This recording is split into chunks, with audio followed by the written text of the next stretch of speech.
Hello mga kangasab! Ganito din po ba ang luto ng adobo ang gusto nyo? Here's our version of nagmamantikang adobo by yours truly, Tita Lynn of Team Ngasab.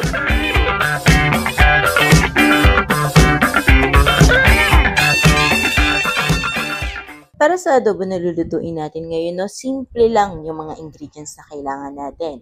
So, red onion, garlic, chili o siling labuyo, pepper, salt, soy sauce, vinegar, dahon ng laurel, yung pork natin, no? Then, wala lang sa video natin, pero naglagay tayo ng asukal, magic syrup seasoning, and water. Para sa sibuyas, bawang, at sili, iwain lang natin sila ng maliliit o maninipis o depende sa gusto nyo. Pero dito, isaktong size lang para sa panggisa. Ito na guys, magluluto na po tayo, no? So, painit lang po tayo ng kawali. Kapag mainit na po ang kawali, pwede na po tayo maglagay ng mantika. So, kapag ang mantika po natin, no, papainitin lang natin siya ng kaunti lang naman po. And then, kapag okay na siya, pwede na po natin simulan yung pagkikisa ng bawang, sibuyas, at kapag medyo okay na siya, pwede na po nating ilagay ang baboy. Isang kutsa lang po natin yung baboy, no? So, hanggang mamula-mula na po siya at pwede na po tayong maglagay ng toyo.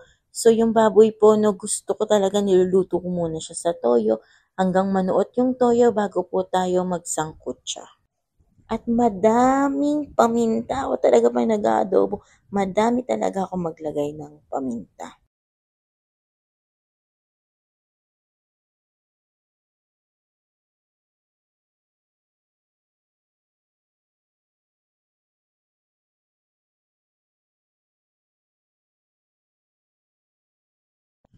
Ayun guys, magdadagdag lang po tayo ng toyo, onting suka, papakuluin lang po natin siya hanggang sa lumambot.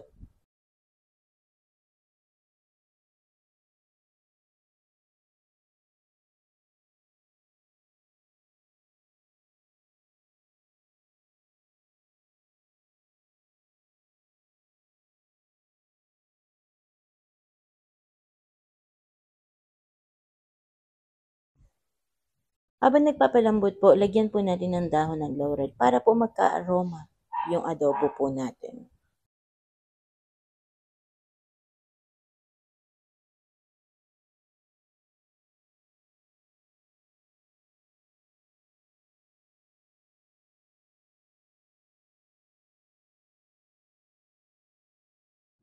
Para sa huling sangkap, asukal, asin, magic sarap, medyo nagdagdag lang po ako ng paminta dito at tubig.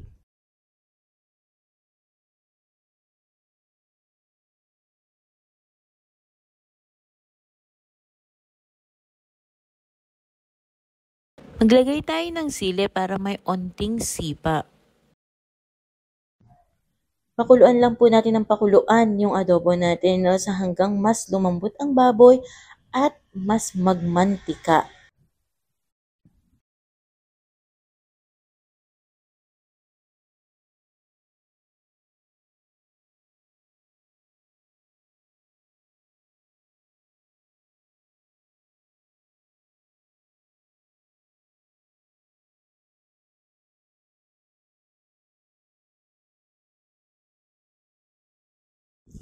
Thank you for watching mga kangasab. Salamat po.